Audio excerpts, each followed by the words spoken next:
രക്തം കട്ടപിടിക്കാൻ അഥവാ ബ്ലഡ് കൊയാഗുലേഷന് സഹായിക്കുന്ന വൈറ്റമിനാണ് വൈറ്റമിൻ കെ. കൊഴുപ്പിൽ ലയിക്കുന്ന ഒരു വൈറ്റമിനാണ് ഇത്. ഇംഗ്ലീഷിൽ കൊയാഗുലേഷൻ എന്ന വാക്കിന്റെ ആദ്യത്തെ അക്ഷരം സി ആണെങ്കിൽ ജർമ്മൻ ഭാഷയിൽ അതിന്റെ ആദ്യത്തെ അക്ഷരം കെ ആണ്. അങ്ങനെയാണ് ഈ വൈറ്റമിന് വൈറ്റമിൻ കെ എന്ന പേര് കിട്ടിയത്.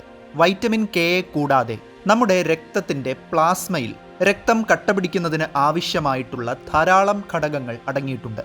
വൈറ്റമിൻ കെ പ്രധാനമായും 3 തരമാണ് ഉള്ളത്: K1, K2, K3. ഇതിൽ രക്തം കട്ടപിടിക്കാൻ സഹായിക്കുന്നത് K1 ആണ്. പച്ചക്കറികളിലും സസ്യ എണ്ണകളിലുമാണ് വൈറ്റമിൻ K1 ഉള്ളത്.